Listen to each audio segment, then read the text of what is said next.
नमस्कार दोस्तों, हमारे चैनल के अंदर आपका स्वागत है। दोस्तों, हम वंदन करते हैं कि आप हमारे चैनल को इतना प्यार दे रहे हैं और साथ ही साथ कई लोगों के कमेंट आते हैं कि उपाय करने के बाद उनके जीवन के अंदर फ़ायदा देखने को मिला है और उनके जीवन के अंदर काम बना है।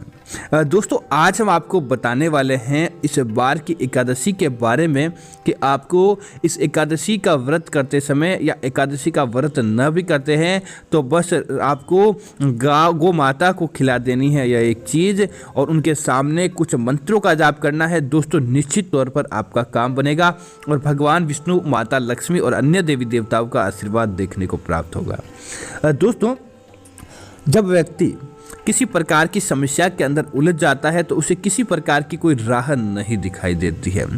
व्यक्ति तनावपूर्ण जीवन जीने लगता है और वह सोचता है कि आखिर उसके साथ ऐसा क्या हुआ जिसकी वजह से उसे कई प्रकार की समस्याओं का सामना करना पड़ता है। दोस्तों, तब वह प्रभु की शरण के अंदर आता है और प्रभु से अपने जीवन के लिए उचित आशीर्वाद मांगता है और साथ ही साथ वह उपाय आदि करता है ताकि उससे फायदा प्राप्त हो। और दोस्तों, कई बार व्यक्ति सारी मेहनत करता है लेकिन सही समय नहीं होने की वजह से उसे उसका परिणाम नहीं प्राप्त होता है। लेकिन दोस्तों, इस बार की एकादशी के दिन बस मात्र आपने यह उपाय कर लिया, उसके बाद आप स्वयं कहेंगे कि आपके जीवन के अंदर जो आपने चाहा है वह काम जरूर बना है और साथ ही साथ आपके हर प्रकार की मनोकामनाएं पूरी होती है। दोस्तों, इस बार की एकादशी के दिन अगर खास बात देखें तो विशेष रूप से अगर आपके जीवन के अंदर धन के मामलों के अंदर आपको कमी दिखाई दे रही है, धन आपके जीवन के अंदर नहीं बन पा रहा है या फिर किसी न किसी रूप से आपको धन हानि हो जाती है, तो यह उपाय करने के बाद आपको गौ माता के समक्ष ये उपाय कर लीजिए। आपको किसी प्रकार की कोई समस्या ना होती है और साथ ही साथ महालक्ष्मी का विशेष तौर से आशीर्वाद आपके जीवन के अंदर प्राप्त होता है। दोस्तों, अब बात करते हैं उपाय की। गौ माता के अंदर दोस्तों 33 कोटि देवी देवताओं का निवास होता है। जिस घर के समक्ष रोजाना गौ माता आती है दोस्तों, वहाँ तो आधा समझ लीजिए कि आधा से आधा काम भी ऐसे ही बन जाता है और उन्हें किसी प्रकार की समस्याएं नहीं रहती है। दोस्तों, आप यह मात्र उपाय कर लीजिए, उसके बाद आप कहेंगे कि साक्षात गौ माता का आपको भी आशीर्वाद प्राप्त हुआ है, आपके जीवन के अंदर हर प्रकार का काम बना है। तो दोस्तों, बात करते हैं क्या करना है और क्या सामग्री आपको इस्तेमाल होनी है। दोस्तों, आप क्या करें, 5 तुलसी के आपको पत्ते ले लेने हैं। दोस्तों, इस बार की एकादशी षटतिला एकादशी है तो इसके लिए आपको काले तिल की ज़रूरत ज़रूर पड़ेगी। आप क्या करें, थोड़े से काले तिल, आपको मतलब कि एक चुटकी काले तिल, 5-7 दाने हो इतने काले तिल आपको ले लेना है और 5-7 काले तिल लेने के बाद थोड़ा सा पीला गुड़ भगवान विष्णु जी को प्रसन्न करने के लिए आपको ले लेना है।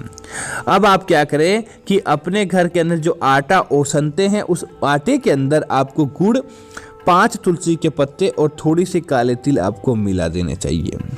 दोस्तों, इनको मिलाने के बाद आपको 7 रोटियां बनानी चाहिए जो कि आपको इस उपाय हेतु आवश्यकता होगी।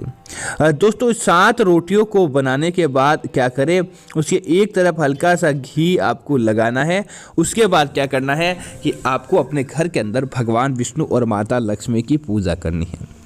दोस्तों, जैसे ही आप पूजा करें, पूजा करते समय आपको प्रत्येक बार एक रोटी अपने हाथ के अंदर लेनी है और हाथ में अपने रोटी लेने के बाद ओम महालक्ष्मी नमामि नमः, ओम महालक्ष्मी नमामि नमः और ओम महालक्ष्मी भंडार सदा भरपूर छे, इस मंत्र का आपको जाप करना चाहिए। और आपको रोटी को हाथ के अंदर लेकर उसके अंदर थोड़ा सा गुड़ डालें और अपनी एक कोई भी प्रॉब्लम या आप अपनी कोई भी मनोवांछित इच्छा माता लक्ष्मी और भगवान विष्णु से बताना चाहते हैं वह आपको बोलकर उसके अंदर आपको गुड़ रख देना चाहिए। ऐसा करते हुए आपको 7 बार अपने हाथ के अंदर रोटी लेनी है और ओम श्रीम श्री नमः या ओम महालक्ष्मी नमामि नमः इस मंत्र का आपको जाप करना है। और मंत्रों का जाप करने के बाद आपको वापस उसके अंदर गुड़ रखकर आपको वह रोटी एक के ऊपर एक रख देनी चाहिए। दोस्तों, बस मात्र आपको यह करना है। इसके लिए न तो ऐसा नहीं कि आप सिर्फ सुबह के समय करें एकादशी या एकादशी शाम के समय करें, जब भी करें आपको समय मिले तब आपको कर देना चाहिए। लेकिन दिन के आपको 3 घंटे तक 12 बजे से लेकर आपको 3 बजे तक आपको ये उपाय नहीं करना चाहिए, बाकी आप किसी भी समय कर सकते हैं। उसके बाद आप क्या करें, आपकी यह पूजा संपन्न हो जाए तब आपको गौ माता के सामने चले जाना चाहिए। गौ माता के सामने जाकर आपको सबसे पहले तो उनके चरण स्पर्श करने चाहिए। चरण स्पर्श करने के बाद आपको गौ माता के समक्ष आपको कुछ देर के लिए खड़े होकर अपनी मनोवांछित जो इच्छा है वह आपको गौ माता को उनके कान के अंदर बोल देनी चाहिए। अपनी मनोवांछित इच्छा बोलने के बाद प्रत्येक बार आपको गौ माता को एक ही गौ माता को 7 रोटी खिलानी है। आपको अलग अलग खिलाएं तो बहुत अच्छा है, लेकिन अगर आपको सामने एक गौ माता है तो आप एक ही गौ माता को वह रोटी खिलाएं और खिलाकर उनके कान के अंदर जो भी आपकी मनोवांछित इच्छा है, समस्या है, जो भी बोलना चाहते हैं वह आपको बोल देनी है। और ऐसा करने के बाद जब तक गौ माता रोटी खाए आप उनके माथे पर हाथ फेरे, उनके चरण का स्पर्श करें। उसके बाद क्या करें दोस्तों, गौ माता के चरणों की आपको एक मुट्ठी रेत, जहाँ गौ माता खड़ी रहती है वहाँ की एक मुट्ठी या एक चुटकी जितना भी आप लेकर आना चाहते हैं, उनके चरणों की आपको रेत लेकर आ जानी चाहिए। दोस्तों वह रेत मिट्टी को आपको लेना है और उस मिट्टी को लेकर एक काले कपड़े के अंदर आपको बांध देना चाहिए। काले कपड़े के अंदर बांधने के बाद आप वापस ओम महालक्ष्मी नमामि नमः या ओम श्रीम श्रीये नमः इस मंत्र का जाप करें। और जाप करने के बाद गौ माता का आशीर्वाद लेकर उन्हें अपनी सारी समस्याएं या अपनी मनोकामनाएं बताकर आपको अपने घर की तरफ आ जाना है। दोस्तों इस बात का ध्यान रखें, घर की तरफ आते समय आपको रास्ते के अंदर किसी से बात नहीं करनी है और ना ही आपको पीछे मुड़कर देखना है।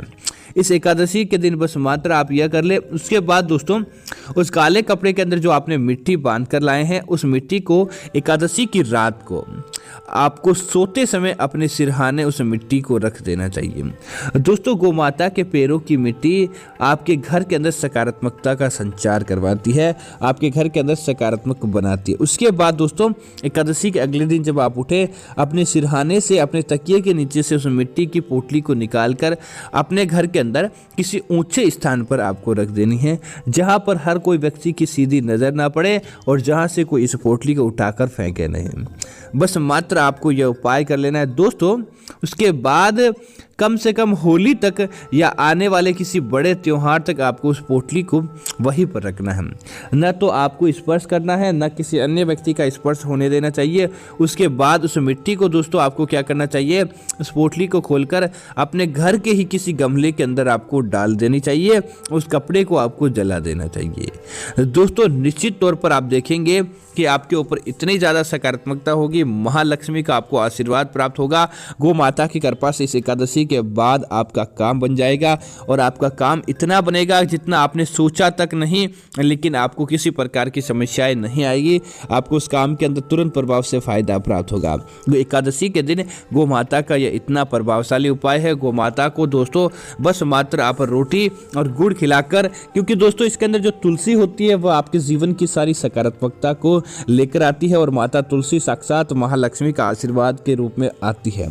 इसके अंदर दोस्तों आप काले तिल डालते हैं, वह आपके जीवन के अंदर किस्मत को पलटने का, आपके ग्रह दोषों को दूर करने का काम करते हैं। इसी वजह से इसका विशेष महत्व होता है। और इसके आटे और गुड़ की रोटी दोस्तों गौ माता को बहुत प्रिय होती है।